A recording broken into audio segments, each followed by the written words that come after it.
வணக்கம். அனைவரையும் ஆரோக்கியம் நிகழ்ச்சிக்கு வரவேற்கின்றோம். ஒவ்வொரு வாரமும் எங்களுடைய உளம் சார்ந்தும் உடல் சார்ந்தும் ஏற்படக்கூடிய பிரச்சனைகள், அதற்கான காரணங்கள் மற்றும் தீர்வுகள் குறித்து நாங்கள் பேசி வருகின்றோம். இன்றைய ஆரோக்கியம் நிகழ்ச்சியிலும் மிக முக்கியமான விடயம் குறித்து நாங்கள் கலந்தாலோசிக்க போகின்றோம். ஒவ்வொரு வருடமும் பிப்ரவரி 4ஆம் தேதி, அதாவது இன்றைய தினம் உலக புற்றுநோய் தினமாக கடைபிடிக்கப்படுகின்றது. இந்த நோயின் தாக்கம் எவ்வளவு தூரம் மனிதர்களை பாதிக்கின்றது, இதனால் எங்களுக்கு ஏற்படக்கூடிய சிக்கல்கள் என்னவாக இருக்கின்றன, இது சார்ந்து உலகம் பெற வேண்டிய விழிப்புணர்வு என்னவாக இருக்கின்றது என்பது தொடர்பாக இன்றைய தினத்தில் பல விடயங்கள் கடைபிடிக்கப்படுகின்றன. புற்றுநோயின் அதிகரிப்பு நாங்கள் அன்றாடம் அறிந்த விடயமாகவே இருக்கின்றது. இதற்கான காரணம் என்ன, இந்த நோயிலிருந்து எங்களை பாதுகாப்பதற்கான வழிமுறைகள் இன்றைய காலகட்டத்தில் என்னவாக இருக்கின்றன என்பது தொடர்பாகத்தான் இன்றைய ஆரோக்கியம் நிகழ்ச்சியில் நாங்கள் முழுமையாக பேசப் போகின்றோம். எம்மோடு இணைந்திருக்கின்றார் புற்றுநோய் வைத்திய நிபுணர், மகரகம தேசிய புற்றுநோய் வைத்திய நிர்வாகம் வைத்தியர் நவராஜா ஜெயக்குமாரன் அவர்கள். வணக்கம். உங்களை நாங்கள் ஆரோக்கியம் நிகழ்ச்சிக்கு வரவேற்கின்றோம். இன்றைய தினம் நாங்கள் முழுமையாக புற்றுநோய் குறித்து பேசப் போகின்றோம். இன்று சர்வதேச புற்றுநோய் தினமாக கடைபிடிக்கப்படுகின்றது. அன்றாடம் இந்த நோய் குறித்த பேச்சு என்பது சமூகத்தில் உலாவிக் கொண்டே இருக்கின்றது. உலகத்தை பொறுத்த மட்டில் இந்த நோயின் தாக்கம் எவ்வாறாக காணப்படுகின்றது? உலகளாவிய ரீதியில் புற்றுநோயால் பாதிக்கப்படுவர்களின் எண்ணிக்கை அதிகரித்து கொண்டுதான் வருகின்றது. அதேபோல் இலங்கையிலும் இவ்வாறு புற்றுநோயால் பாதிக்கப்படுவர்களின் எண்ணிக்கை அதிகரிக்கின்றது. உலகத்தை பொறுத்தவரையில் உதாரணமாக மேற்கு நாடுகளை பொறுத்தவரையில் 3 பேரில் ஒருவருக்கு புற்றுநோய் இனம் காணப்படுகின்றது. அந்த நோக்கில் இலங்கையின் புள்ளிவிவரங்களை பார்க்கும்போது ஒரு நாளைக்கு 100 துவக்கம் 105 பேர் புதிதாக இனம் காணப்படுகின்றார்கள். இது ஒரு கணிசமான ஒரு எண்ணிக்கையாகத்தான் காணப்படுகின்றது. இதற்கு பல காரணங்கள் நாங்கள் கூறலாம். உதாரணமாக வயோதிபர்கள் எண்ணிக்கை அதிகரித்து கொண்டு வருகின்றது. இந்த புற்றுநோய் என்பது உண்மையில் எமது உடல் கலங்களின் கட்டுப்பாட்டுக்கு இல்லாமல் இந்த கலங்கள் தன்னிச்சையாக பெருக்கமடைவதனால் ஏற்படுகின்ற கட்டிகள் அல்லது கல்லறைகளைத்தான் புற்றுநோய் என்று கூறுகின்றோம். ஆகவே இந்த வயோதிபர் ஆகும் பொழுது அவர்களின் அந்த உடற்கலங்கள் அவற்றின் கட்டுப்பாட்டை மீறி தன்னிச்சையாக பெருகக்கூடிய தன்மை காணப்படுகிறது ஒரு காரணம். அது மட்டுமல்ல, எமது வைத்திய வசதிகள் கூடிக்கொண்டு வருகின்ற பொழுது பலகாலம் இருக்கக்கூடிய தன்மை ஏற்படுகிறது. அதாவது இதய சம்பந்தமாக அல்லது சுவாச சம்பந்தமான நோய்கள் எல்லாம் இப்பொழுது கூடுதலாக குணமாகக்கூடிய நிலையில் வருகின்றது.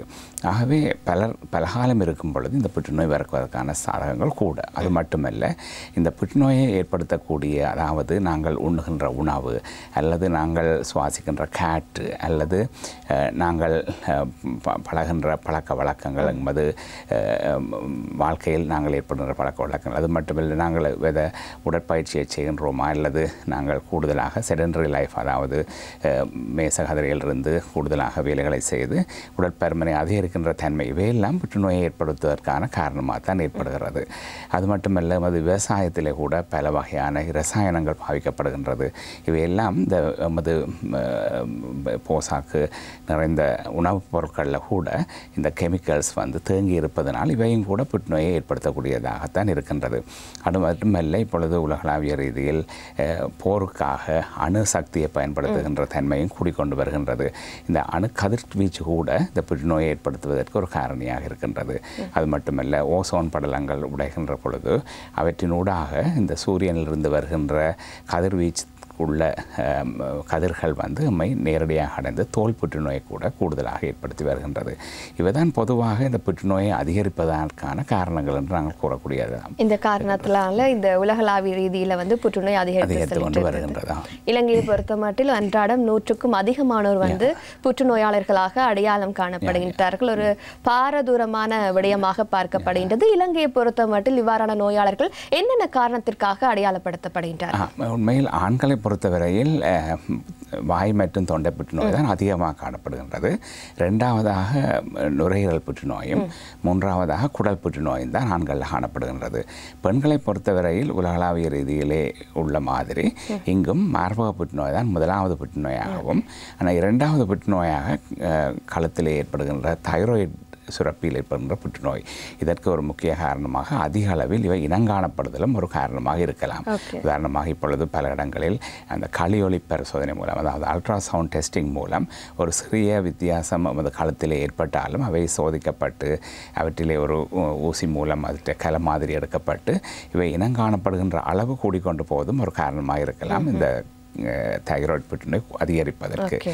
மூன்றாவதாக ஏன் ஆண்களை போடுறவையே பெண்களையும் இந்த குடல் புற்றுநோய் கொடுக்கின்றது. உண்மையில் குடல் புற்றுநோய் வந்து உண்மையாக மேற்கு நாடுகளில் தான் கூடுதலாக அதிகமாக இருந்தது.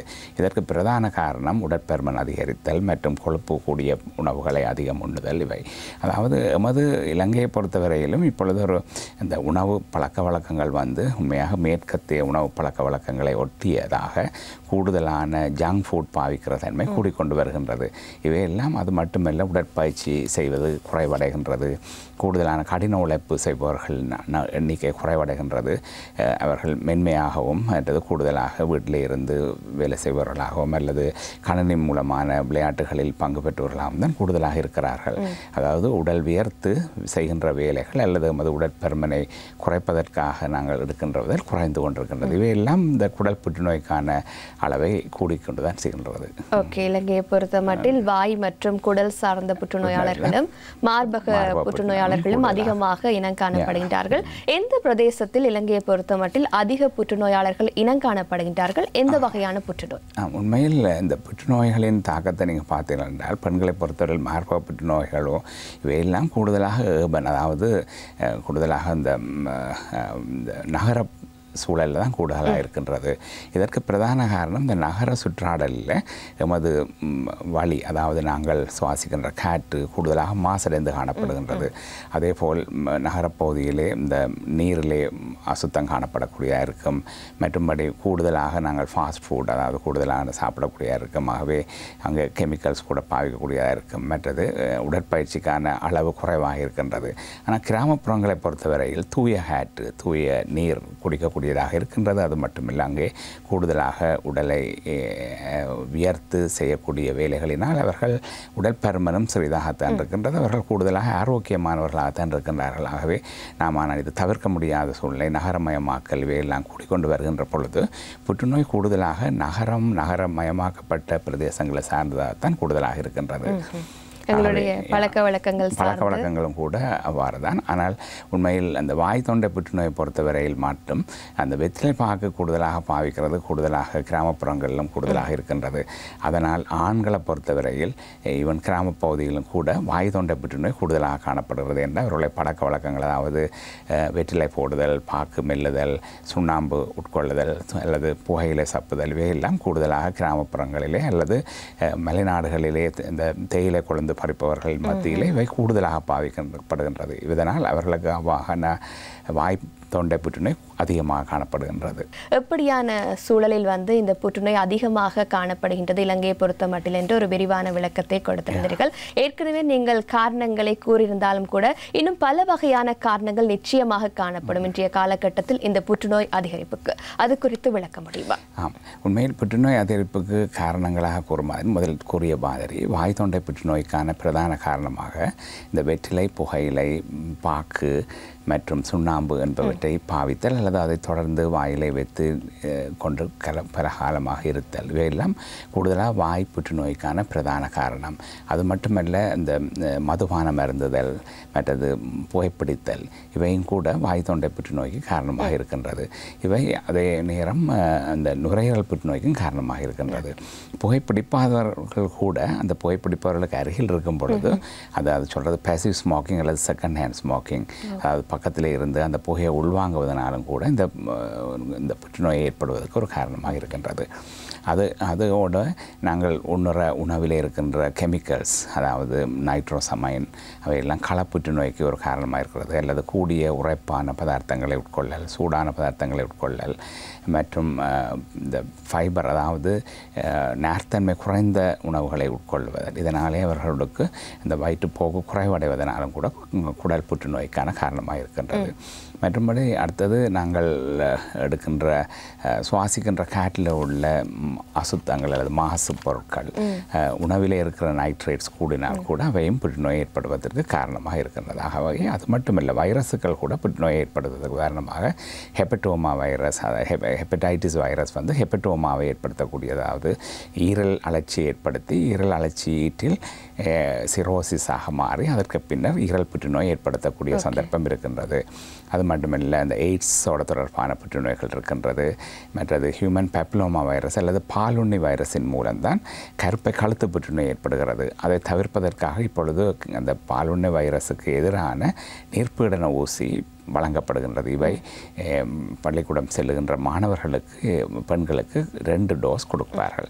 இதன் மூலம் இந்த பாலுண்ணி வைரஸ் தாக்கத்தை அல்லது தொற்றை குறைப்பதன் மூலமும் இந்த புற்றுநோயை அளிக்கலாம். உண்மையாக உலக சுகாதார நிறுவனமானது 2030ஆம் ஆண்டளவில் இந்த கருப்பை கழுத்து புற்றுநோயை முழுமையாக இந்த உலகிலிருந்து விரட்டக்கூடிய அளவிற்கான திட்டம் ஒன்றை செயற்படுத்தி வருகின்றார்கள். இதற்கு பிரதானமான திட்டம் வந்து இந்த நிர்பீடனத்தை வழங்குவது, அதாவது பாலுண்ணி வைரஸுக்கு எதிரான நிர்பீடனத்தை வழங்குவது. இவைதான் பிரதானமாக இந்த புற்றுநோய் ஏற்படுத்தக்கூடிய காரணங்கள். அது மட்டுமில்லை, முதலில் நான் கூறிய மாதிரி அணுக்கதிர் பரீட்சணைகள், அணுத்தாக்கங்கள் கூடுதலாக இருத்தல், ஓசோன் படலங்கள் உடையதல், இவையெல்லாம் புற்றுநோய்க்கான காரணமாக இருக்கிறது. அதனால் தான் உலகளாவிய ரீதியில் இதற்காக இந்த அணு பரிசோதனைகளை தவிர்த்தல் அல்லது அணு ஆயுதங்களை பயன்படுத்த தவிர்த்தல் இவற்றை கூடுதலாக மேற்கொள்வார்கள். அதை இல்லாவிட்டால் இவையெல்லாம் இந்த புற்றுநோயை ஏற்படுத்தும். இதற்கு உதாரணமாக நீங்கள் ஜப்பானில் ஏற்படுத்திய ஹிரோஷிமா நாசாக்கில் உள்ள அணு விபத்தின் பின்னர், அணு குண்டு தாக்குதலின் பின்னர் ஏற்பட்ட பலருக்கு புற்றுநோய் ஏற்பட்ட வரலாறு உங்களுக்கு தெரிந்திருக்கும். ஆகவே இவ்வாறு பல வகையாக புற்றுநோய் ஏற்படுத்துகின்றது காரணங்கள் இருக்கின்றது. மற்ற உடற்பயிற்சி இன்மையும் கூட ஒரு புற்றுநோய் ஏற்படுத்தக்கூடிய, உடற்பருமன் கூடியவர்களில் குடல் புற்றுநோய், மார்பக புற்றுநோய் அதிகம் காணப்படுவதாக அறிகிறோம். நிச்சயமாக எங்களுடைய செயற்பாடே எங்களுக்கான ஆபத்தாக மாறியிருக்கின்றது. எங்களுடைய பழக்க வழக்கங்களே புற்றுநோய் அதிகரிப்புக்கான மிக பெரும் காரணங்கள் என நீங்கள் தெளிவாக கூறினீர்கள். அதே போன்று அறிகுறி குறித்து மிக முக்கியமாக பேச வேண்டியதாக இருக்கின்றது. ஏனைய நோய்களை பார்த்தால் காய்ச்சலோ அல்லது தலைவலியினூடாக இது இந்த நோயாகத்தான் இருக்க முடியுமோ என்கின்ற ஒரு சில அனுகூலத்திற்கு நாங்கள் வரக்கூடியதாக இருக்கும். இந்த புற்றுநோயை பொறுத்த மட்டில் எப்படியான அறிகுறிகள் தென்படக்கூடும்? இந்த புற்றுநோய்க்கான அறிகுறிகள் கட்டாயம் எல்லோரும் அறிந்திருக்க வேண்டும். அப்படி அறிந்திருந்தால் தான் நீங்கள் ஆரம்பத்திலேயே இந்த புற்றுநோயை இனம் காணக்கிறதுக்கு நமக்கு உதவி செய்யக்கூடியவர்களாக இருப்பீர்கள். ஆரம்பத்தில் புற்றுநோயை இனம் கண்டால் கூடுதலாக குணமாகும் ரீதியான சிகிச்சையும் நமக்கு வழங்கக்கூடியதாக இருக்கும்.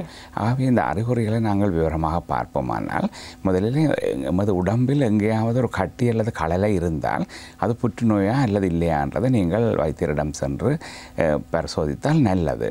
அதுவும் குறிப்பாக அந்த கட்டி திடீரென ஏற்பட்டால் அல்லது திடீரென பெருப்பமடைந்தால் இவை புற்றுநோய்க்கான காரணமாக இருக்கலாம். உதாரணமாக மார்பகத்தில் ஏற்படுற கட்டிகள் அல்லது உடலிலே தோள்களில் ஏற்படுற கட்டிகள், வயிற்றிலே ஏதாவது பருமன் அடைந்திருத்தல், இவையெல்லாம் இந்த புற்றுநோய்க்கான காரணிகளாக இருக்கும். ஆகவே கட்டிகள் நமது உடலில் எங்கிருந்தாலும் நீங்கள் வைத்திய ஆலோசனை பெற வேண்டும். அது மட்டுமல்ல, 2 கிழமைக்கு மேற்பட்ட இருமல் தொடர்ந்திருந்தால் அது சில வேளை நுரையீரல் புற்றுநோயாக இருப்பதற்கான காரணமாக இருக்கும். அது மட்டுமல்ல, இந்த புண்கள் ஏதாவது உடம்பில் இருந்தவை மாறாமல் இருந்தால் அவை கூட புற்றுநோயாக இருக்கலாம்.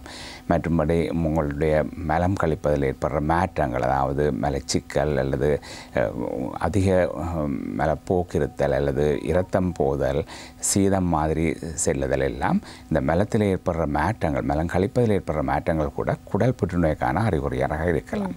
பெண்களை பொறுத்தவரையில் மாதவிலக்கு நின்ற பின்னரும் இரத்தப்போக்கிருத்தல் அல்லது துர்நாற்றமான திரவங்கள் செல்லுதல், இவையெல்லாம் கருப்பை கழுத்து புற்றுநோய் அல்லது கருப்பை புற்றுநோய்க்கான காரணிகளாக இருக்கலாம். மற்றும் தலையிடி, மற்றது தலையிடி என்றது தலையிடியோட வாமிட்டிங், அதாவது சத்தி எடுத்தல், இவையெல்லாம் இந்த மூளையில் ஏற்படுற புற்றுநோய்க்கான ஒரு அறிகுறியாக இருக்கலாம். அதாவது மூளை வந்து ஒரு அதாவது மண்டை ஓட்டுக்குள்ளே இருக்கின்ற பொழுது உள்ளுக்குள்ளே புற்றுநோய் கட்டிகள் பெருக்கமடையும் பொழுது, அதில் ப்ரெஷர் கூடும் பொழுது தான் இந்த தலையிடியும் வாமிட்டிங்கும், அதாவது சத்தி எடுத்தலும் ஏற்படுகின்றது. மற்றும் படி குடல் புற்றுநோயிலே மாதிரி மேல் களப்புற்றுநோய்கள் கூட உணவு விழுங்குவதில் ஏற்படுற பிரச்சனை, அதாவது விழுங்குவது கட்டி உணவுகள் விழுங்குவது கஷ்டம் ஏற்படுதல் அல்லது அவை மேலே வருவதில், அதாவது வாமிட் பண்ணுறது, இவையெல்லாம் இந்த களப்புற்றுநோய் அல்லது இறப்பை புற்றுநோய்க்கான காரணிகளாக இருக்கலாம். ஆகவே இவ்வாறாக நீங்கள் கட்டிகள் அல்லது உங்களுடைய உணவு உண்பதிலேயோ அஜீரணமோ அல்லது இந்த மலங்கழித்தல் ஏற்படுற மாற்றங்கள், சிறுநீர் கழித்தல் ஏற்படுற மாற்றங்கள் கூட ப்ரோஸ்டேட் கேன்சர், அதாவது ஆண்களை பொறுத்தவரை ப்ரோஸ்டேட் வீக்கமடையும் பொழுது அல்லது அங்கே ஒரு கட்டி ஏற்படும் பொழுது அல்லது புற்றுநோய் ஏற்படும் பொழுது அவர்களே இந்த சிறுநீர் கழிப்பதிலே மாற்றங்கள் ஏற்படும். இவையெல்லாம் புற்றுநோய்க்கான அறிகுறிகளாக நீங்கள் எடுக்க வேண்டும். மற்றும்படி அடிக்கடி தொற்று ஏற்படுதல் இவை உங்களுடைய இரத்த புற்றுநோய்க்கு ஒரு காரணமாக இருக்கலாம். நிச்சயமாக, அதாவது இப்படியான அறிகுறிகள் புற்றுநோய்க்கான மிக பிரதான அறிகுறிகளாக காணப்படுகின்றன. இன்னொரு அச்சமும் சமூகத்தில் நிலவுகின்றது. உடலில் சிறு கட்டி ஏற்பட்டாலே இது புற்றுநோயாக இருந்து விடுமோ என்கின்றவாறு அவர்களே மிக பெரும் அழுத்தத்திற்கு செல்லக்கூடியவர்களாக இருக்கின்றார்கள். அதை கொண்டு வைத்தியர்களிடத்தில் காட்டினால் இது வெறுமனே கட்டிதான் என்கின்றவாறு அவர்கள் கூறிய பின்னரே அவர்கள் ஆறுதல் அடையக்கூடிய வாய்ப்புகள், சந்தர்ப்பங்களை நாங்கள் பார்க்கக்கூடியதாக இருக்கின்றது. உடலில் எப்படியான கட்டிகள் தென்பட்டால் நாங்கள் அதனை புற்றுநோயாக கருதலாம்? உடலை பொறுத்தவரையில் இப்போ ஒரு சிறிய கட்டி பலகாலமாக மாற்றமடையாமல் அதனுடைய பருமனோ அல்லது அதனுடைய ஷேப்போ ஒன்று மாற்றமடையாமல் தொடர்ந்து அதே அளவிலே இருந்தால் அவை புற்றுநோயாக இருக்காது. புற்றுநோய் கட்டிகள் கூடுதலாக பெருத்து கொண்டு செல்லுகின்றது.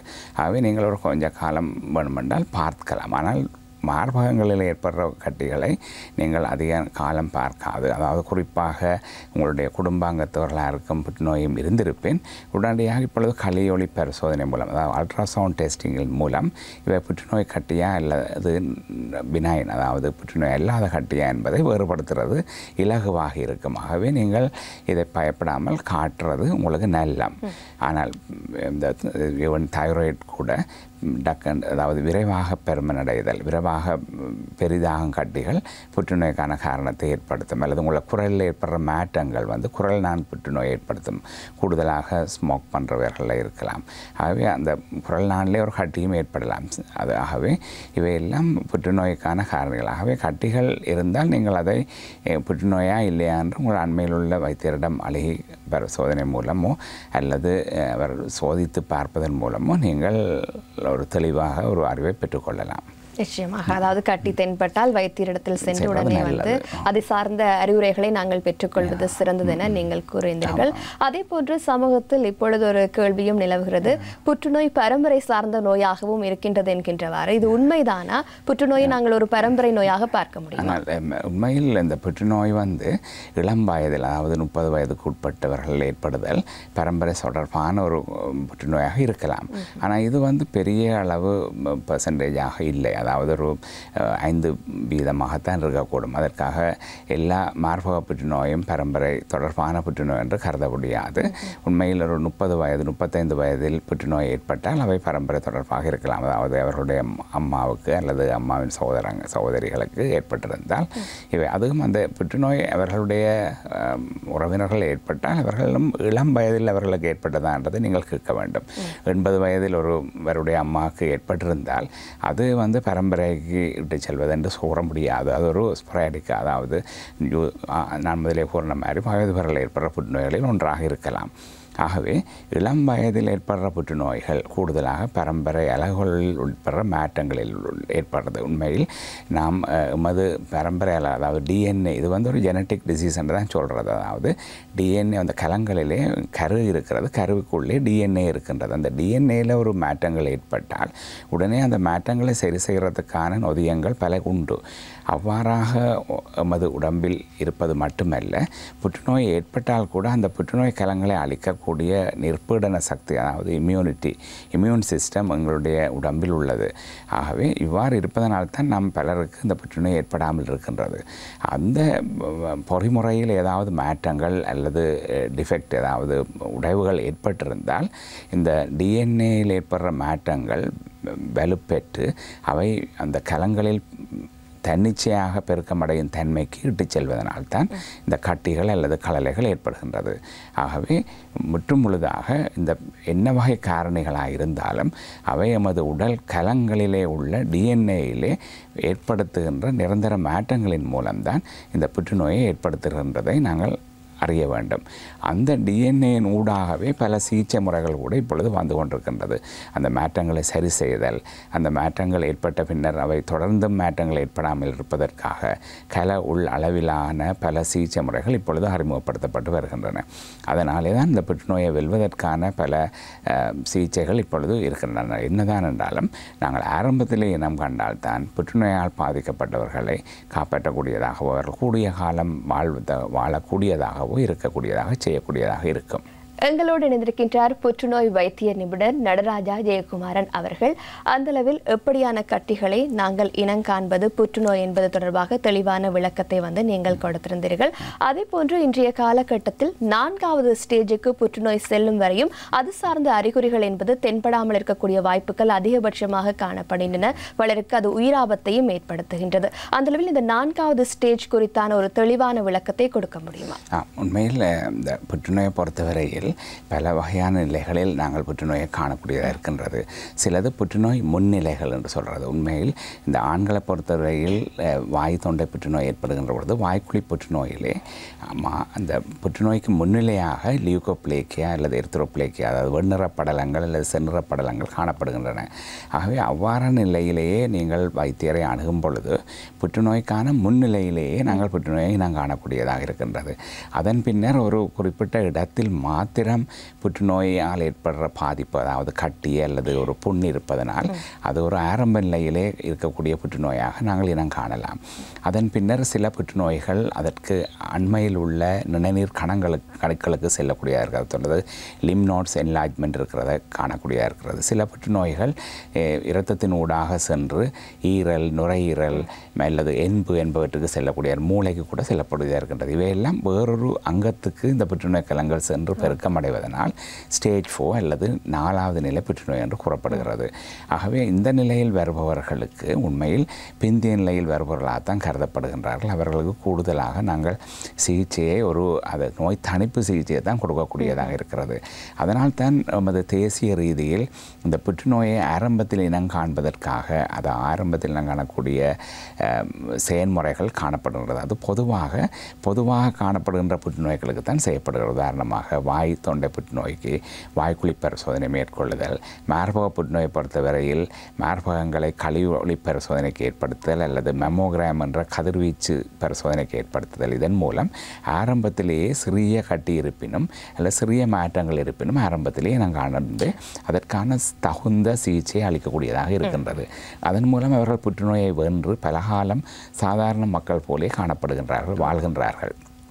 ஆகவே நம்முடைய நோக்கம் இந்த புற்றுநோயை ஏற்படுத்துவதற்கான காரணிகளிலிருந்து நாம் விடுபடுவது ஒன்று. அது மட்டுமல்ல, நாங்கள் நல்ல உடற்பயிற்சி செய்து எமது தேக ஆரோக்கியத்தை நிலைநிறுத்துவது 2வது. 3வது எமது புற்றுநோய்க்கான முன்னிலையில் எமது புற்றுநோய்களை கண்டுகொள்ளுதல் அல்லது புற்றுநோயை ஆரம்ப நிலையில் கண்டுகொள்ளுதல். இந்த 4ம் மிகவும் முக்கியமானது. புற்றுநோயின் பிந்திய நிலையில் இவன் படித்தவர்கள் கூட சிலர் மார்பகங்களிலே கூட பெரிய கட்டிகள், அதாவது புண்களோடு கூட வந்திருக்கின்றார்கள். இவையெல்லாம் கவலைக்குடைய விடயமாக காணப்படுறது என்று அவர்கள் வெக்கத்தின் நிமித்தமோ அவற்றை காட்டாமல் சிலர் கை வீங்கிய நிலையில் இவ்வாறெல்லாம் வருகின்றார்கள். ஆகவே அவ்வாறு நீங்கள் வராது நீங்கள் இவற்றை தவிர்க்க கூடியதில் ஆரம்பத்தில் இனங்காணக்கூடிய பொறிமுறைகளை நீங்கள் அதற்கு பல வசதிகள் இலவசமாகவே எமது இலங்கை அரசாங்கத்தினர் இந்த வைத்தியசாலைகளூடாக செய்கின்றார்கள். அது மட்டுமல்ல, இதை பரப்புரைகளுக்காக பல லீஃப்லெட்ஸ்கள் கூட வழங்கப்படுகின்றன. பாடசாலை மாணவர்களுக்கு இதற்காக கலந்துரையாடல்கள் நடைபெறுகின்றன. இவற்றின் மூலம் பிள்ளைகள் அவர்களுடைய பெற்றோர்களுக்கு இதை சொல்லுவதன் மூலமோ அல்லது அவர்களும் இதை உணர்ந்து தமது இந்த பழக்க வழக்கங்களை மாற்றுவதன் மூலமோ இந்த புற்றுநோயை ஏற்படாது தவிர்த்தல் அல்லது புற்றுநோய் ஏற்படின் அதை ஆரம்பத்தில் நாம் காண்பதற்கு நீங்கள் உதவக்கூடியவர்களாக இருக்க வேண்டும். இல்லாவிட்டால் 4வது நிலையில் வரும் பொழுது உண்மையில் அவர்களுக்கு நோய் தணிப்பு சிகிச்சையை தான் கூடுதலாக கொடுக்க முடியதாக இருக்கிறது. அதாவது நோய் இருந்தால் நோவுக்கான குளிசைகளை கொடுத்தல் அல்லது மூச்சிருக்க கஷ்டம் இருந்தால் அதற்கான குளிசைகள் அல்லது ஆக்சிஜன் கொடுத்தல் அல்லது அங்கே தண்ணி தன்மை கூடுதலாக நுரையீரலை சுற்றி இருந்தால் அந்த தண்ணியை அகற்றுதல், வயிற்றிலே தண்ணீர் அதிகமாக இருந்தால் வயிற்றில் உள்ள தண்ணீரை அகற்றுதல் வழிகாட்டுதல், இவ்வாறான ஒரு நோயை சரி செய்கின்ற அல்லது நோயினால் ஏற்படுற உபாதைகளை குறைக்கின்ற முயற்சிகளைத்தான் நாங்கள் கூடுதலாக செய்யக்கூடியதாக இருக்கின்றது. 4வது நிலையில் வருகின்றவர்களுக்கு நோய் தணிப்பு சிகிச்சை என்பதுதான் வழங்கப்படுகின்றது. இலங்கையை பொறுத்தமட்டில் தற்போது இளையோருக்கும் இந்த புற்றுநோய் என்பது ஏற்படுகின்றது. குறிப்பாக இலங்கையில் ஆண்களுக்கா பெண்களுக்கா இந்த நோய் வந்து அதிகமாக காணப்படுகின்றது. அதே நேரத்தில் அவர்கள் எத்தனாவது நிலையில் வந்து வைத்தியசாலையை அணுகின்றார்கள்? உண்மையில் இலங்கையை பொறுத்தவரையில் ஒரு வருடத்தில் பெண்களை பொறுத்தவரை 20,000 பெண்கள் புற்றுநோயால் பாதிக்கப்படுகின்றார்கள், புதிதாக இனம் காணப்படுகின்றார்கள். ஆண்களை பொறுத்தவரையில் 18,000 பேர் புற்றுநோயால் இனம் காணப்படுகின்றார்கள். அதனால் தான் சராசரியாக ஒரு நாளைக்கு 100-105 பேர் புதிதாக இனம் காணப்படுகின்றார்கள். அது ஒரு முக்கியமான ஒரு நம்பர். அதாவது நீங்கள் 9 மாகாணங்கள் இருக்கின்றது. ஒரு மாகாணத்தில் 10 பேருக்கு மேலே புற்றுநோயை இனம் காணப்படுகின்றார்கள் ஒரு நாளைக்கு. ஸோ ஆகவே நாங்கள் இதற்காக ஏதாவது ஒரு நிகழ்ச்சி திட்டத்தை ஏற்படுத்துவதன் மூலமோ பரப்புரைகளை ஏற்படுத்துவதன் மூலமோ இந்த புற்றுநோயை இல்லாதொழிக்கவோ அல்லது புற்றுநோயை ஆரம்பத்தில் இனம் காணவோ நாங்கள் எல்லோரும் ஒத்து முயற்சிக்க வேண்டும். அப்பொழுதுதான் நாங்கள் இந்த புற்றுநோய்க்கான சிகிச்சையை கொடுக்கலாம். ஏன்னா ஆரம்பத்தில் இனம் கண்டால் நாங்கள் அந்த லோக்கலைஸ் ட்ரீட்மெண்ட், அதாவது அந்த இடத்திலேயே அந்த புற்றுநோயை அகற்றுதல் சத்திர சிகிச்சை மூலம் அல்லது அந்த புற்றுநோய் களத்தை கதிர்வீச்சு சிகிச்சை மூலம் அழித்தல், இவை சொல்கிறது லோக்கல் ட்ரீட்மெண்ட் என்று. ஆனால் புற்றுநோய் பரவிய நிலையில் செல்லும் பொழுது நாங்கள் கீமோதெரப்பி, அதாவது மருத்துவ ரீதியான சிகிச்சை வழங்கும் பொழுது அவர்களுக்கு பல உபாதைகள் இந்த சிகிச்சை மூலமே ஏற்படுகின்றது. அதாவது சத்தி எடுத்தல் மற்றும் பொழுது இந்த இரத்தத்தின் அளவு குறைதல், தலைமயிர் உதிருதல் மற்றும் நிறமாற்றங்கள் தோலில் ஏற்படுதல், இவ்வாறு பல உபாதைகள் இந்த சிகிச்சை மூலமாகவே ஏற்படுகின்றது. அது மட்டுமல்ல ஹோமோன் தெரப்பி என்று இருக்கின்றது, இம்யூனோதெரப்பி என்று இருக்கின்றது. ஆனால் அது சரியான விலை கூடினது. அதாவது எமது பொழுதான பொருளாதார சிக்கல் நிறைந்த இந்த வரலாற்றில் இலங்கையை பொறுத்தவரையில் பல வகையான விலை கூடிய மருந்து பொருட்கள் இப்பொழுது நிறுத்தப்பட்டுள்ளது. ஏனென்றால் அதற்கு செலவு செய்ய முடியாத நிலையில் இலங்கை அரசாங்கம் இருக்கின்றது தற்பொழுது. ஆகவே முக்கியமான எசென்ஷியல் மெடிசின் தான், அதாவது அத்தியாவசிய புற்றுநோய்க்கான மருந்துகள் தான் இப்பொழுது இலங்கையினால் இலவசமாக வழங்கப்படுகின்றது இலங்கை அரசை பொறுத்தவரையில். ஆகவே நாங்கள் ஆரம்பத்தில் இனங்காண்டு இந்த புற்றுநோய்க்கான செலவை கூட குறைக்கிறதுக்கு நீங்கள் முயற்சிக்கலாம். இதன் மூலம் இலங்கையின் பொருளாதார அபிவிருத்தியில் கூட நீங்கள் பங்கேற்கலாம். நிச்சயமாக அந்த அளவில் உங்களுடைய இந்த அனுபவத்தில் பல ஆயிரம் புற்றுநோயாளர்களை கண்டிப்பாக சந்தித்திருக்கக்கூடும். பல கதைகளை வந்து நிச்சயமாக கேட்டிருப்பீர்கள். இலங்கையின் புற்றுநோயாளர்களை பொறுத்த மட்டில் எப்படியான தெளிவு என்பது இந்த நோய் சார்ந்து காணப்படுகின்றது? இந்த இலங்கையில் புற்றுநோயை பொறுத்தவரையில் அவர்கள் பல வகையான கஷ்டங்களை அவர்கள் ஏற்படுத்த, அதாவது புற்றுநோய் என்ற ஒரு டயக்னோசிஸ் அல்லது நோய் வந்து அறியப்பட்ட உடனேயே பல உளத்தாக்கங்கள் அவர்களுக்கு ஏற்படுகிறது. அதை அவர்கள் ஏற்றுக்கொள்ள முடியாத நிலை அல்லது அவர்கள் உடனே தமக்கு இறப்புத்தான் என்ற ஒரு நிலையில் கூட இருக்கிறார்கள். அதை கூட நாங்கள் கூற வேண்டும். இப்பொழுது புற்றுநோய் என்று உங்களுக்கு அறியப்பட்டதும் இறப்பென்றது இல்லை. நாங்கள் புற்றுநோயாளர்களை வெல்லக்கூடிய நிலையில் பல சிகிச்சை முறைகள் இருக்கின்றது. நீங்கள் ஒழுங்காக கிரமமாக சிகிச்சைக்கு வர வேண்டும் என்று கூறுவோம். ஏனென்றால் சிலர் உடனடியாக ஆயுர்வேதிக் ட்ரீட்மெண்ட் என்று போகிறார்கள்.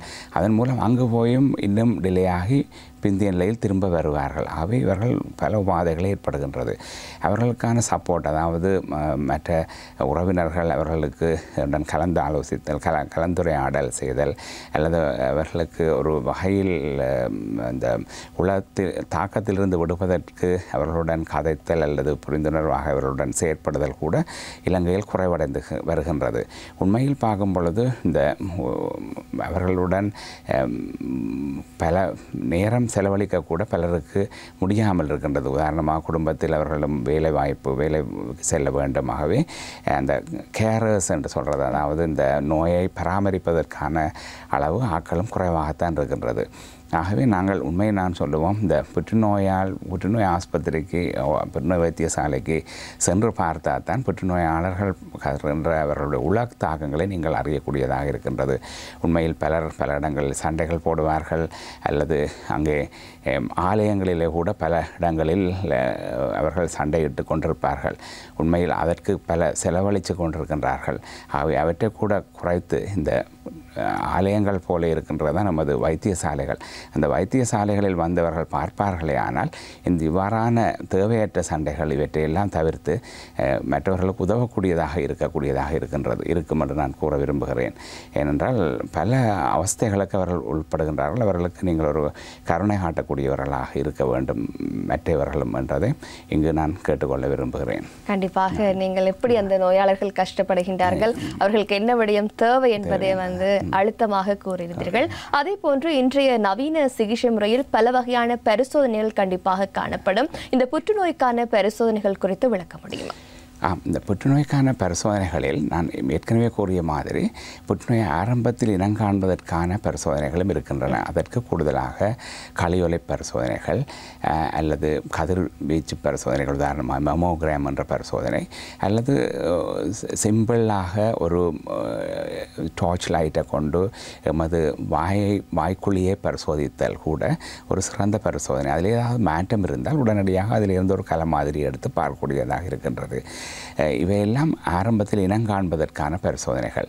அது மட்டுமல்ல, ஒரு புற்றுநோய் அறிகுறி கண்டு அது புற்றுநோய் தான் என்று அந்த கலப்பரிசோதனை மூலம் நிரூபித்த பின்னர் அவர்களுடைய ஸ்டேஜிங், அவர்கள் எந்த அளவுக்கு இந்த புற்றுநோய் உடலில் பரவியுள்ளது என்பதை அறிய வேண்டும். அதன் பின்னர் தான் இந்த புற்றுநோய்க்கான சிகிச்சையை திட்டமிடக்கூடியதாக இருக்கும்.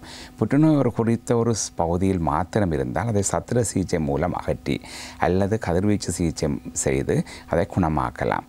ஆனால் அந்த புற்றுநோயானது பல இடங்களுக்கு பரவிய நிலையில் இருந்தால் கீமோதெரப்பி அல்லது மருத்துவ ரீதியான சிகிச்சையோ அல்லது ஹோமோன் தெரப்பியோ அல்லது இம்யூனோதெரப்பியோ கொடுக்க வேண்டிய நிலை ஏற்படுகின்றது. அது மட்டுமல்ல, புற்றுநோய் ஆகவும் கூடிய அளவுக்கு சென்று பல அங்கங்களுக்கும் பரவி அவர் நோய்ந்து இருக்கின்ற ஆகவும் பிந்திய நிலையில் இருப்பவர்களுக்கு அவர்களுக்கு நோய் தணிப்பு சிகிச்சை அல்லது அவர்களுக்கான நோயை கட்டுப்படுத்தல் அல்லது மூச்செடுப்பதில் ஏற்படுற பரிகாரங்கள் செய்தல் அல்லது வெறும் வயிறு நோ அல்லது வேறு ஏதாவது உணவில் உண்பதில் கஷ்டங்கள் இருந்தால் அவற்றை வேறு விதமாக உணவை கொடுத்தல், இவ்வாறு பல வகைகளில் அவருக்கு உதவி செய்யலாம். அதாவது ஒரு நிலத்தில் ஸ்டேஜ் 4 என்றால் போல நாங்கள் கைவிடுறது இல்லை. அவர்களை இருக்கும் வரையும் அவர்கள் நோய் இல்லாமல் அல்லது வேறு சிம்டம்ஸ் அல்லது அறிகுறிகளை குறைத்து அந்த அவஸ்தைகளிலிருந்து அவர்களின் அவஸ்தையை குறைத்து அவர்கள் ஓரளவுக்கு நிம்மதியாக அவர்கள் இறக்கும் வரை இருப்பதையும் நாங்கள் உறுதி செய்ய வேண்டும். இது ஒரு முக்கியமான அதாவது palliative care ஹியூமன் ரைட் அதாவது என்று சொல்கிறார்கள். அதாவது நமது மனித உரிமை. அதாவது இந்த நோய் தணிப்பு சிகிச்சை என்பது ஒருவருடைய மனித உரிமை. அவர் நோவினாலோ அல்லது வேறு அவஸ்தைகளினாலோ அனாவசியமாக பாதிக்கப்படக்கூடாது. அவர்களுக்கான சிகிச்சையை இந்த வைத்தியசாலைகளில் உள்ள வைத்தியர்களோ அல்லது வேறும் தாதியர்களோ எல்லோரும் உதவ வேண்டும். இவைதான் அதுக்கு ஈவன் இது வாலண்டியர்ஸ், அதாவது தன்னார்வமுள்ள சில ஃப்ரெண்ட்ஸோ இவர்களோ பல வகைகளில் இதற்கு உதவி செய்யலாம் என்றதை நான் இங்கு ஆழத்திலமாக கூட விரும்புகிறேன். கண்டிப்பாக அந்த அளவில் பரிசோதனை, அதே போன்று அவர்களுக்கு தேவையான விடயங்கள் என்னவாக இருக்கின்றன என்பது குறித்து நீங்கள் விளக்கமாக கூறினீர்கள். இந்த தருணத்தில் நாங்கள் சிகிச்சை குறித்து பேச வேண்டியதாக இருக்கின்றது. இன்று மருத்துவம் உச்சத்தை எட்டிக்கொண்டே இருக்கின்றது. அதனுடைய வளர்ச்சியில் ஒரு காலகட்டத்தில் புற்றுநோய் ஏற்பட்டால் உயிருக்கு ஆபத்து தான் என்கின்ற ஒரு முடிவுக்கு எல்லோருமே வந்துவிடுவோம். ஆனால் இன்றைய காலகட்டத்தில் பல சிகிச்சை முறைகள் காணப்படுகின்றன. புற்றுநோய் என்று அறிந்தவுடன் அது சார்ந்த சிகிச்சைகள் வழங்கப்பட்டு நோயாளர் குணமடைவதை நாங்கள் பார்க்கக்கூடியதாக இருக்கின்றது. இது எவ்வளவு தூரம் சாத்தியமான ஒன்றாக இன்றைய காலகட்டத்தில் காணப்படுகின்றது? அதே நேரத்தில் புற்றுநோய் சார்ந்த சிகிச்சைகள் குறித்து விளக்க முடியுமா? இலங்கையை பொறுத்தவரையில் 9 மாகாணங்களிலேயும் ஒவ்வொரு மாகாணத்திலேயும் ஒரு புற்றுநோய்க்கான சிறந்த வைத்தியசாலை அமைக்கப்பட வேண்டும் என்றது இந்த கேன்சர் பாலிசியில் இருக்கிறது. அதாவது புற்றுநோய் சம்பந்தமான ஒரு கொள்கை தயாரிக்கப்பட்டுள்ளது. இது பாராளுமன்றத்தினூடாக சென்று இது ஒரு கொள்கையாக, அதாவது கேன்சர் பாலிசியாக இருக்கின்றது. அதே போல் நோய் தணிப்பு பாலிசியும், அதாவது இந்த palliative care பாலிசியும் இருக்கின்றது. ஆகவே இந்த திட்டமிடலின் மூலம் இலங்கையை பொறுத்தவரையில் இந்த தேசிய புற்றுநோய் கட்டுப்பாட்டு நிர்வாகம் இருக்கின்றது. அதாவது நேஷனல் கேன்சர் கண்ட்ரோல் ப்ரோக்ராம் என்ற ஒரு திட்டமிடல் நடைபெற்று கொண்டிருக்கின்றது. அது மட்டுமில்லை, சிகிச்சை நிலையங்கள் நான் முற்கூறின மாதிரி ஒவ்வொரு மாகாணத்திலேயும் ஒரு சிகிச்சை இருக்கின்றது, சிறப்பான சிகிச்சை நிலையம் இருக்கின்றது. அதாவது வட மாகாணத்தை பொறுத்தவரையில் தெல்லிப்பளை புற்றுநோய் வைத்தியசாலை தான் ஒரு சிறந்த சிகிச்சை நிலையம். அவ்வாறு கொழும்பை பொறுத்தவரையில் மாரகம தேசிய புற்றுநோய் நிர்வாகம்தான் சிறந்த சிகிச்சை நிலையம். அதாவது தென் மாகாணத்தை பொறுத்தவரையில் கராப்பட்டிய போதனா வைத்தியசாலை தான் சிறந்த சிகிச்சை நிலையம். மத்திய மாகாணத்தை பொறுத்தவரையில் கண்டி தேசிய வைத்தியசாலை தான் சிறந்த சிகிச்சை நிலையம். இவ்வாறாக இந்த 9 மாகாணங்களிலேயும் ஒரு சிறந்த தேசிய சிறந்த சிகிச்சை நிலையமும் அதிலே கதிர்வீச்சு சிகிச்சை, சத்திர சிகிச்சை செயல்முறைகள் இவ்வாறு பல உள்ளடக்கப்பட்டு மருத்துவ சிகிச்சை நிலையம் இவ்வாறு இருக்கின்றது. அது மட்டுமல்ல, இங்கு மாரகம தேசிய புற்றுநோயை வைத்தியசாலையை பொறுத்தவரையில் இந்த இரத்த புற்றுநோய்க்கான அதாவது போன் மரோ டிரான்ஸ்பிளான்ட், அதாவது இந்த குருதி மாற்றீடு சிகிச்சை நிலையம், அது மட்டுமல்ல குழந்தை பிள்ளைகளுக்கான சிறந்த சிகிச்சை நிலையம் இவை கூட இருக்கின்றது. அது மட்டுமல்ல கிளினிக்கல் ட்ரையல்ஸ் யூனிட், அதாவது இந்த புதிய மருந்துகளை சேர்த்திடல் அல்லது வழங்கி அதன் பெறுபவர்களை பெறுதல், அது மட்டுமல்ல அங்கு அந்த புதிய வைத்தியர்களை உருவாக்குவதற்கான ஒரு படிப்பித்தல், அதாவது அங்கே ஒரு போஸ்ட் கிராஜுவேட் இன்ஸ்டிடியூட், அதாவது ட்ரைனிங் வந்து அங்கே நடந்து கொண்டிருக்கிறது. அதாவது ஆன்காலஜி ட்ரைனிங், அது மற்றது பல நர்சஸுக்கான ஆன்காலஜி சம்பந்தமான நர்சஸுக்கான ட்ரைனிங் இவையெல்லாம் அது ஒரு சிறந்த ஒரு வைத்தியசாலையாக இருக்கின்றது. ஆனால் இந்த கதிர்வீச்சு சிகிச்சையை பொறுத்தவரையில் யாழ்ப்பாணத்திலே, மற்றது மட்டக்களப்பு, மற்றது கண்டி, கராப்பட்டிய, மகரகம இவற்றில் ஒரு சிறந்த லீனியர் ஆக்சலரேட்டர் என்ற சிகிச்சை முறையெல்லாம் இருக்கின்றது. ஆகவே யாழ்ப்பாணத்திலிருந்து மாரகமாக்கு வர வேண்டிய தேவை இல்லை. அங்கேயே இந்த சேமான அதே சிகிச்சையை யாழ்ப்பாணத்தில் பெற்றுக்கொள்ளக்கூடிய நிலை இருக்கின்றதாகவே நீங்கள் அந்த உங்களுடைய சொந்த இடத்திலிருந்து வேறு இடங்களுக்கு கூடுதலாக பிரயாணம் செய்து சிகிச்சை பெற வேண்டிய அவசியமே இல்லாத நிலையில் ஏற்படுகின்றது. அதான் இந்த திட்டம் வந்து ஒவ்வொரு மாகாணத்திலேயும் இந்த புற்றுநோய்க்கான சிகிச்சையை தன்னிறைவு செய்வதற்கான ஒரு செயற்திட்டத்தை இலங்கை அரசாங்கம் அமைத்து கொண்டு வருகின்றது. இது மிகவும் வரவேற்கத்தக்கதாக இருக்கின்றது. ஆகவே வெகு விரைவில் இவை நடைமுறைப்படுத்தப்படும். 2030ஆம் ஆண்டை பொறுத்தவரையில் இந்த கருப்பை கழுத்து புற்றுநோய் முற்றாக அளிக்கும் செயற்திட்டத்தில் இலங்கையும் இணைந்துள்ளது. அதாவது உலக சுகாதார நிறுவனத்தின் வழிகாட்டலில் இந்த செயற்திட்டம் நடைபெறுகின்றது. இதற்கு முக்கியமான இது வந்து நிற்பீடன வசதிகள் செய்து கொடுக்கப்படுகின்றது. பாலுண்ணி வைரஸுக்கு எதிரான நிற்பீடன வசதிகள் இந்த பாடசாலை மாணவர்களுக்கு, பெண்களுக்கு வழங்கப்படுகின்றது. ஆகவே கூட்டு மொத்தமாக பார்க்கும் பொழுது இந்த புற்றுநோய்க்கான சிகிச்சை முறைகளை கூடுதலாக உண்மையில் அது ஒரு பின்னடைவு ஏற்பட்டது கடந்த 2-3 வருடங்களில். அது முக்கியமாக இந்த பொருளாதார நெருக்கடி காரணமாக விலை கூடிய புற்றுநோய்க்கான சிகிச்சை வழங்குகின்றது மருந்து பொருட்கள் இப்பொழுது தடை செய்யப்பட்டுள்ளது. அதற்கு முக்கிய காரணம் நாங்கள் அதற்கு அந்த காஸ்ட் எஃபெக்டிவ்னஸ் இல்லை. ஏனென்றால் அதற்கு நாங்கள் செலவழிக்கிறதுக்கு கொடுக்குற பணத்தை உண்மையில் பலருக்கான உணவூட்டலுக்காக கூட நாங்கள் அதை டைவர்ட் பண்ணக்கூடியதாக இருக்கின்றது. ஆகவே நாங்கள் தான் எமது புற்றுநோயை வெல்வதற்கு எல்லோரும் பங்களிக்க வேண்டும். தனியே நீங்கள் வைத்தியர்களையோ அல்லது வைத்திய அமைச்சையோ மட்டும் நம்பி இருக்கக்கூடாது. நீங்களே உங்களுடைய வைத்தியத்தை, அதாவது வருத்தத்தை உங்களுக்கு ஏற்படாமல் உங்களை சுவதேகியாக இருப்பதற்கு நீங்கள் தான் முக்கிய பங்காற்ற வேண்டும் என்றுதான் நான் கேட்க விரும்புகிறேன். எம்மோடு இணைந்திருக்கின்றார் புற்றுநோய் வைத்திய நிபுணர் நடராஜா ஜெயக்குமாரன் அவர்கள். அந்த அளவில் எப்படியான சிகிச்சைகள் எங்களுடைய நாட்டில் வழங்கப்படுகின்றன என்பது தொடர்பாக தெளிவாக கூறினீர்கள். இன்னொரு முக்கியமான விடயம் குறித்தும் நாங்கள் பேச வேண்டியதாக இருக்கின்றது. இந்த புற்றுநோய் குழந்தைகளை தாக்கக்கூடியதா? அப்படியானால் எப்படியான அறிகுறிகள் குழந்தைகளுக்கு தென்படுகின்றது? அவர்களுக்கு இலங்கையில் எப்படியான சிகிச்சைகள் வழங்கப்படுகின்றன போன்ற பல விடயங்கள் குறித்து எங்களுக்கு ஒரு விளக்கத்தை கொடுக்க முடியும்? உண்மையில் குழந்தைகளிலேயும் புற்றுநோய் ஏற்படுகின்றது தான். ஆனால் குழந்தைகளில் ஏற்படுற புற்றுநோயின் அளவு குறைவு. அதாவது உண்மையில் ஒரு 800 துவக்கம் 900 புதிய புற்றுநோய்கள் ஒரு வருடத்தில் இனங்காணப்படுகின்றார்கள். இந்த குழந்தைகள் ஏற்படுற புற்றுநோய்களில் பிரதானமாக குருதி புற்றுநோய் அல்லது நிணநீர்க்கான புற்றுநோய் ஏற்படுகிறது. அதாவது லியூக்கேமியா அல்லது லிம்ஃபோமா. 2வதாக மூளை புற்றுநோய் ஏற்படுகிறது. அதன் பின்னர் வேறும் பல ஈரல் அல்லது சிறுநீரக புற்றுநோய், இவ்வாறு பல புற்றுநோய்கள் ஏற்படுகின்றன. ஆனால் இந்த குருதி புற்றுநோய் அல்லது நிணநீர்க்கான புற்றுநோய்க்கான சிகிச்சை பல காலம் செல்வதனால் அவர்கள் மீண்டும் மீண்டும் இந்த வைத்தியசாலைக்கு வர வேண்டிய நிலை ஏற்படுகின்றது. ஆனால் குழந்தைகளுக்கு சிறப்பாக இந்த புற்றுநோய் சிகிச்சை ஏற்படுத்துவதற்கான அலகு மாரகம தேசிய புற்றுநோய் வைத்தியசாலையில் காணப்படுகின்றது. ஆனால் இந்த புற்றுநோய் அலகில் கூடுதலாக இவர்களுக்கான சிகிச்சை திட்டமிடல் அல்லது சிகிச்சை இனம் காணப்பட்டு அவர்களுடைய ஸ்டேஜிங் எல்லாம் நிறைவேற்றப்பட்டு பின்னர் அதற்கான சிகிச்சை திட்டமிடல் ஆரம்பிக்கப்பட்டு பலர் இங்கேயே சிகிச்சை வருகின்றார்கள். ஒரு அளவு சிகிச்சை பெற்ற பின்னர் அவர்களுடைய தொடர் சிகிச்சைக்காக அவர்கள் வேறு மாகாணங்களுக்கும் அவர்களை அனுப்பி அங்கு வேறு வைத்தியர்கள் பார்க்கக்கூடியதாகவும் வழி செய்கின்றார்கள்.